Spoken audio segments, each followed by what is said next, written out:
Friends, जो पहला question था वो इस तरीके से है कि श्रमिकों का एक समूह, ठीक है, किसी काम को कितने दिनों में समाप्त करेगा यदि दूसरा समूह इसे 75 दिनों में समाप्त करता है। ठीक है, और अंत में क्या लिखा हुआ है कि पहले और दूसरे समूह की क्षमताओं का अनुपात 4:3 है। तो अपन यहाँ ग्रुप 1 और ग्रुप 2 को G1 और G2 से डिनोट करते हैं।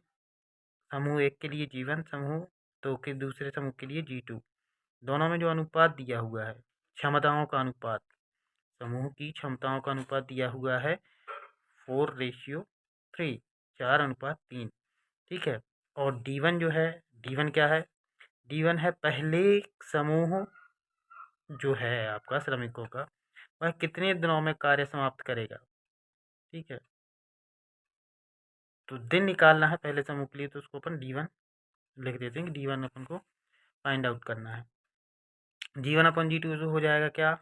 4/3। ठीक है, G1 G2 को यहाँ ले जाएंगे तो 4/3 इंटू G2। और जो फॉर्मूला लास्ट वीडियो में मैंने बताया था, तो फॉर्मूला जो था अपना M1D1 इक्वल टू M2D2, ये अपन ने पढ़ा था। तो आपको कुछ नहीं करना है, इस तरीके का जब क्वेश्चन आए ग्रुप बोल दिया जाए, एक ग्रुप और दो ग्रुप, तो जो अपन यहाँ फॉर्मूले में मैन के लिए पढ़े थे कि एक आदमी इतने दिनों में इतना काम करता है, दूसरा आदमी इतने दिनों में इतना काम कर सकता है, तो यहाँ M1 और M2 की जगह क्या करना है, G1 और G2 रख देना है, बस। और कुछ नहीं करना है, सॉल्व कर देना है तो आंसर आ जाएगा आपका।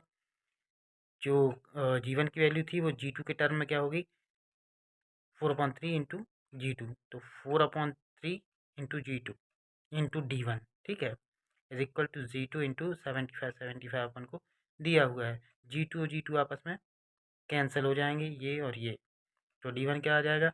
D1 आ जाएगा आपका 75 इंटू 3/4, ये आ जाएगा 225/4, या इसको इस तरीके से भी लिख सकते हैं 56 सही 1/4, यही आपका आंसर होगा।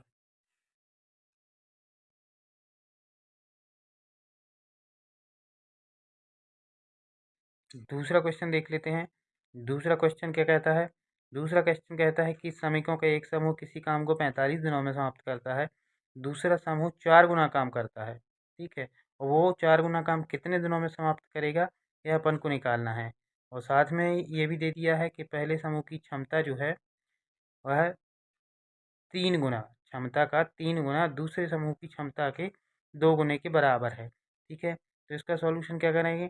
समूह की क्षमता जो दी है उससे अपन आ जाएगा लास्ट क्वेश्चन की जैसे G1:G2 इज इक्वल टू 3:2, क्योंकि ग्रुप 1 की जो क्षमता है वो 3 गुनी है और ग्रुप 2 की जो क्षमता है 2 गुनी है, और दोनों का रेशियो दिया हुआ है कि उसकी इतनी क्षमता उसकी इतनी क्षमता के अनुपात में है या बराबर है। तो अपन इस तरीके से बना लेंगे तो G/G2 क्या आ जाएगा अपना 3/2, तो G1 क्या हो जाएगा 3/2 इंटू G2। अब अपन फॉर्मूले में पढ़े थे M1D1/W1 is equal to M2D2/W2।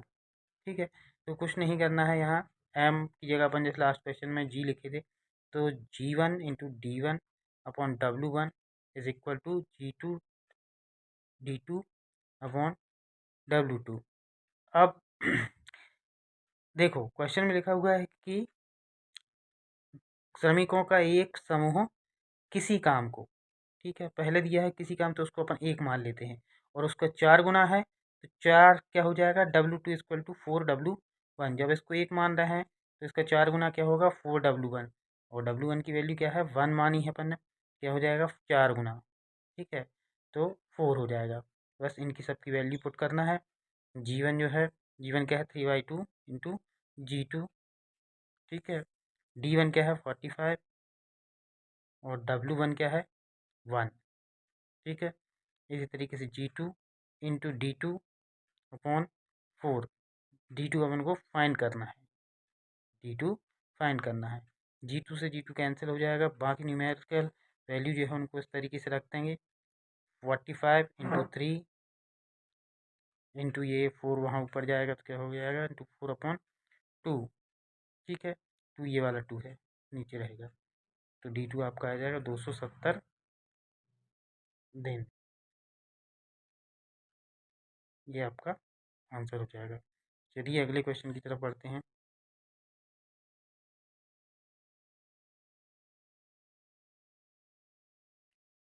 तो इसके आगे वाला जो क्वेश्चन है वो क्या कहता है? वो कहता है कि 16 आदमी प्रतिदिन 8 घंटे काम करके किसी काम को 18 दिनों में समाप्त कर लेते हैं। ठीक है, यहाँ 16 आदमी दिया हुआ है और फिर आगे लिखा हुआ है कि 32 बच्चे 6 घंटे काम करके कितने दिनों में काम को समाप्त कर पाएंगे, जबकि 3 आदमी का काम और 4 बच्चों के काम के आपस में दोनों बराबर हैं। तो इसको इस तरीके से सॉल्व करेंगे अपन। ये 3 आदमी हैं वो 4 बच्चों के बराबर हैं काम करने के हिसाब से। ठीक है, तो आदमी को अपन एम डिनोट कर देंगे और 4 बच्चे मतलब 4b। तो 3m इक्वल टू 4b। 3 आदमी 4 बच्चे 3m 4b आपस में बराबर हैं, क्वेश्चन में दिया हुआ है। ठीक है, तो m की वैल्यू क्या आएगी? यहाँ से इसको 3 को नीचे ले जाएंगे तो 4/3b। ठीक है, अब चूंकि क्वेश्चन में दिया है 16 आदमी, 16 आदमी, तो 16m किसके बराबर? जब m बराबर है 4/3b के, तो 16m जो है वो किसके बराबर होगा? यहाँ 16 का मल्टीप्लाई कर देंगे तो 4/3 × 16। ठीक है, अब जो अपन फार्मूला पढ़े थे जो उसमें से ये वाला फार्मूला आपको इसमें लगाना पड़ेगा। M1H1D1 is equal to M2H2D2। ठीक है, M1, अब यहाँ अपन को क्वेश्चन में क्या निकालना है कि जो बच्चों वाला ग्रुप है वो कितने दिनों में काम कर सकता है, मतलब D2। ठीक है, तो इसको भी बच्चों की टर्म में लिख देंगे क्योंकि एक जैसी यूनिट बनाना जरूरी होता है दोनों तरफ। तो जो 16 मेल हैं, आदमी हैं, तो 16 आदमी किसके बराबर हैं? 64/3। 16 चौको 64/3, 64/3 इंटू 8 घंटे काम करते हैं 18 दिन तक। ठीक है, 32 घंटे, सॉरी 32 बच्चे 6 घंटे काम करते हैं कितने दिनों के लिए, वो निकालना है। तो D2 की वैल्यू इधर इस तरीके से आ जाएगी 64 इंटू 8 इंटू 18/32 इंटू 6 इंटू 3। इसको सॉल्व करेंगे तो कितना आ जाएगा आपका? 16, और यही आपका आंसर होगा। चलिए आगे क्वेश्चन देखते हैं। तो अगला क्वेश्चन जो है, अगला क्वेश्चन कहता है कि एक आदमी 20 दिनों में 30 खिलौने तैयार करता है। यदि उसकी क्षमता जो है वो 60% से बढ़ा दी जाए, 60% तक बढ़ा दी जाए, यानी कि 60% और एक्स्ट्रा वो काम करने लगा है, उसकी एफिशिएंसी जो है वो 60% एक्स्ट्रा हो गई है, तो वह 40 दिनों में कितने खिलौने तैयार कर पाएगा? आपको ये बताना है कि यदि उसकी क्षमता 60% बढ़ जाती है तो वो कितने खिलौने बना सकता है, जबकि वो पहले कितने बनाता था? 20 दिनों में 30 खिलौने। ठीक है, तो यहाँ क्या करना है आपको? यहाँ अपन जो खिलौने तैयार करने वाला है ये किस में चला जाएगा? डब्ल्यू वाले फॉर्मूले, वर्क वाले में। ठीक है, तो इसको सॉल्व करते हैं। क्षमता में वृद्धि के बाद दूसरा व्यक्ति जो है वो उसका काम करने का तरीका या काम करना उसका कितना हो जाएगा? 1 + 60/100। वन क्या है? वन है जो पहला व्यक्ति, जो पहले दिया हुआ है कि एक आदमी 20 दिनों में, जो पहले था। अब ये दूसरा व्यक्ति उसको मान, उसी को दूसरा व्यक्ति मानते हैं। उसी को दूसरा व्यक्ति इसलिए मानते हैं क्योंकि उसकी क्षमता बढ़ गई है, उसके कार्य करने की क्षमता बढ़ जाती है, तो उसको अपन as a second person count कर लेते हैं। तो दूसरा व्यक्ति जो है वो है 1 + कितनी क्षमता बढ़ी है? 60%, मतलब 60/100। ठीक है, इसको जोड़ोगे तो कितना आ जाएगा? 160/100। ये क्या है? दूसरे व्यक्ति की काम करना या क्षमता, जो भी आप अपने शब्दों में इसको कहना चाहो कह सकते हो। इसमें फॉर्मूला कौन सा लगेगा अपना? M1D1/W1 equal to M2D2/W2। M1 क्या है? एक आदमी। ठीक है, या उसकी क्षमता। ठीक है, क्षमता इसको 100% मानते हैं, और 100% का मतलब क्या होता है? जैसे यहाँ देख लीजिए आप, यदि उसकी 100% है तो 100% क्या, परसेंट का साइन हटाते हैं तो क्या लिखते हैं? अपॉन 100। तो ये चला गया तो कितना बचा? एक। तो वो एक ये है, और जब इसकी क्षमता जो है वो 60% बढ़ा दी जाती है तो कितनी आ जाती है? ये आ जाती है। ठीक है, तो इसको सॉल्व करते हैं। ये आ जाएगा 1 × 20/30। ठीक है, 20 डेज लगते हैं 30 खिलौने बनाने में। तो या उसकी क्षमता जो है ये हो गई क्षमता उसकी दूसरे व्यक्ति की, या वही दूसरा व्यक्ति बन गया। तो 160/100 ये इसकी ये क्षमता हो जाती है, बढ़ जाती है। बढ़ने के बाद दूसरा व्यक्ति बन जाता है वो। और D2 जो है ये दूसरा व्यक्ति जो बन जाता है, ये अपने शब्दों में मैं समझा रहा हूँ और आपको उसी शब्दों में समझना है और याद रखना है। 40 डेज कितने खिलौने तैयार करेगा वो निकालना है, मतलब वर्क निकालना है 40 दिनों का। तो W2 क्या आ जाएगा 160, ये W2 इधर आ जाएगा, ये सारा नीचे आ जाएगा। तो 160/40 इंटू 30/100 इंटू 20। तो आंसर जो है वो आपका क्या आ जाएगा 96 खिलौने।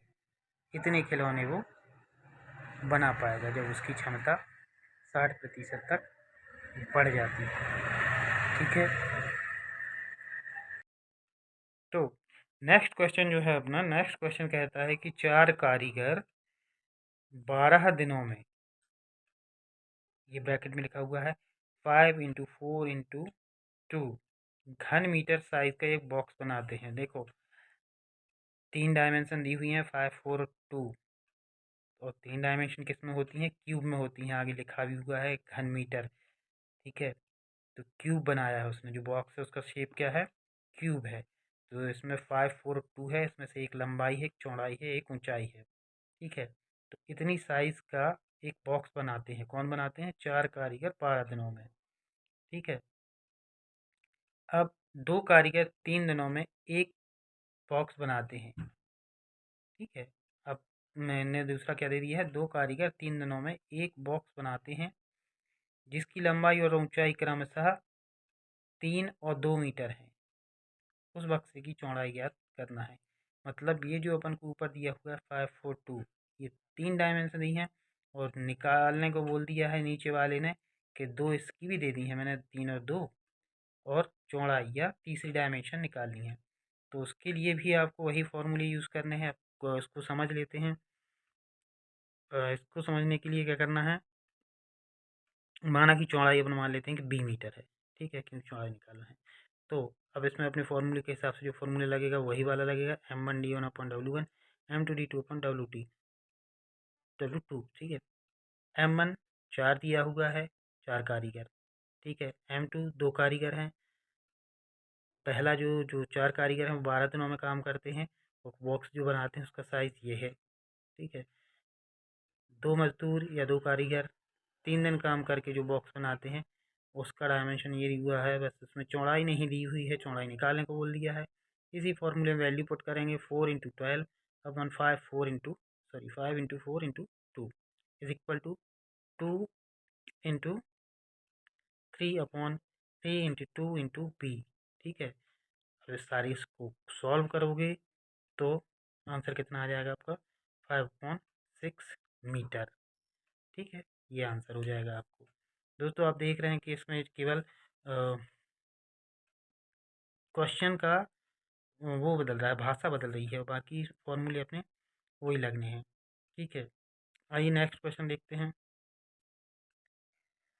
नेक्स्ट क्वेश्चन जो है वो कहता है कि 10 घोड़ों के लिए 14 दिनों की खाद्य सामग्री 140 किलोग्राम चना है, और 180 किलोग्राम चना 18 घोड़ों के लिए कितने दिन तक चलेगा। तो 10 घोड़े हैं, फॉर्मूला अपना वही वाला लगना है जो अपन लास्ट क्वेश्चन में लगाए थे, बस केवल भाषा बदल दी है इसकी। तो घोड़े, दिन और खाद्य सामग्री, तो घोड़ों को अपन M मान लेंगे। ठीक है, M के शेप में, मतलब M के रूप में लिखेंगे, और तो ये हो जाएगा कितना, M1 10 घोड़े। ठीक है, M2 18 घोड़े, D1 10 घोड़े 14 दिनों में खाद्य सामग्री खाते हैं, तो 14। और W1 खाद्य सामग्री ख़त्म करना, ये भी काम हो गया, खाना भी ये काम है। जो खाना काम है आपका उसको W1 लिख लेते हैं, तो 140 किलोग्राम है। M2 18 है। D2 अपन को फाइंड आउट करना है कि D2 कितना है, कितने दिन में 18 घोड़े 180 किलोग्राम चने खा जाएंगे। ठीक है, तो D2 हो गया वो फाइंड करने के लिए। फॉर्मूले में वैल्यू पुट करना है, M 10, D 14, W1 140, M2 18, D2 निकालना है, और W2 180 है। इसको सॉल्व करोगे तो आपको आंसर आ जाएगा 10 दिन। यही आपका आंसर होगा। ठीक है, नेक्स्ट क्वेश्चन देखते हैं। तो दूसरा क्वेश्चन जो है वो क्या कहता है कि 25 लड़के हैं, ठीक है, 9 दिनों में 1200 रुपये कमाते हैं। मतलब 25 लड़के 9 दिनों में 1200 रुपये कमाते हैं, तो कितने लड़के 12 दिनों में 1664 रुपये कमाएंगे। ठीक है, क्वेश्चन को अच्छे से समझना है कि 25 लड़के जो हैं वो 9 दिनों में 1200 रुपये कमाते हैं, तो कितने लड़के 12 दिनों में 1664 रुपये कमाएंगे। ठीक है, तो फॉर्मूला आपका वही है जो लास्ट वीडियो में बताया था। M1 25 लड़के, D1 9 दिन है, R1 रेंट है, रेंट या मजदूरी जिसको बोला गया है। ठीक है, तो रेंट जो है पहले 25 लड़कों की जो 9 दिन में काम करते हैं उनका रेंट दिया गया है 1200 रुपये। ठीक है, मजदूरी जो दी गई है वो 1200 रुपये दी गई है, ये कमाई। ठीक है, फिर M2 निकालना है कि कितने लड़के 12 दिनों में, D2 12, 1664 R2, तो M2 आपको फाइंड करना है। फॉर्मूले में वैल्यू पुट कर देंगे, 25 into 9 upon 1200 equal to M2 into 12 upon 1664, 1664। इसको सॉल्व करेंगे तो M2 की वैल्यू आ जाएगी, इसको काट कूट देंगे तो इसकी वैल्यू आ जाएगी 26 लड़के। लड़के मतलब 26 लड़के मिलकर 12 दिनों में 1664 रुपये कमाई कर लेंगे। ठीक है, नेक्स्ट क्वेश्चन देखते हैं। तो नेक्स्ट क्वेश्चन जो है, क्वेश्चन देखिए दोस्तों क्वेश्चन जो है वो ऐसा दिया गया है कि यदि कोई एक नज़र में देखेगा तो समझेगा बहुत ही टफ क्वेश्चन है। क्या दिया हुआ है क्वेश्चन, यदि m व्यक्ति m घंटे प्रतिदिन काम करके m दिनों में m काम करते हैं। ठीक है, सब m करके रख दिया है। यदि m व्यक्ति m घंटे प्रतिदिन काम करके m दिनों में m काम करते हैं, तो कितने आदमी n घंटे प्रतिदिन काम करके n दिनों में n काम कर पाएंगे। बहुत अच्छा दिलचस्प क्वेश्चन है, पढ़ने में भी अच्छा लग रहा है, समझने में भी और अच्छा लगेगा। तो देख लेते हैं इसको। अभी तक अपन केवल केवल 3 टर्म पढ़ते थे, M1 H1 D1 या M1 D1 W1। ठीक है, या M1 D1 R1। ठीक है, इसमें 4 टर्म है, तो जब चौथा टर्म भी आ जाता है तो उसको इस तरीके से कंबाइन करके ही लिखा जाता है, तो इसमें कन्फ्यूज़ होने की बिल्कुल भी ज़रूरत नहीं है कि ये क्वेश्चन किस तरीके से करना है। तो M1 H1 upon D1 upon W1 और M2 H2 D2 upon W2। ठीक है, तो क्वेश्चन इसलिए सिंपल लगने लगा है अब क्योंकि आपको फॉर्मूला दिख गया है और सभी कुछ इनने MM दिया हुआ है और NN दिया हुआ है। बस जो फाइंड करना है वो क्या है, जब आधा जो दिया हुआ है क्वेश्चन के इतने आदमी इतने घंटे काम करके इतने दिनों में इतना काम करते हैं, तो कितने आदमी इतने घंटे इतने दिनों में इतना काम करके देंगे। ठीक है, तो ये भी M है, ये भी M है, ये भी M, ये भी M क्वेश्चन में दिया है। इसको निकालना है तो इसको अपन मान लेते हैं क्या, P की, माना कि P जो है वो इतने व्यक्ति हैं जो इतने घंटे काम करके, इतने मतलब N घंटे N दिनों तक काम करेंगे और N काम करेंगे। तो M into M upon N equal to P into N upon N। ठीक है, तो M M एक M से एक M कैंसिल हो जाएगा, ये हो जाएगा M स्क्वायर। P जो का त्यों रहेगा, एक N से एक N कैंसिल हो जाएगा, तो क्या हो जाएगा M square equal to PN। P आपको फाइंड आउट करना था, तो P हो जाएगा आपका M स्क्वायर अपॉन N, यही आपका आंसर हो जाएगा। तो देखो जो क्वेश्चन था वो पढ़ने में थोड़ा लग रहा था कि ये अजीब सा क्वेश्चन है, मगर उसका सॉल्यूशन केवल 3 लाइन का है और 3 लाइन का क्वेश्चन आपको 30 सेकेंड में सॉल्व करना है क्वेश्चन पेपर में, तब जाके आप अपने टाइम को मैनेज कर पाओगे। ठीक है। इस तरीके से और भी वीडियोज़ आएंगे मेरे, देखते रहिए, सब्सक्राइब कीजिए, लाइक कीजिए, कमेंट कीजिए। Thank you very much. Thank you for watching.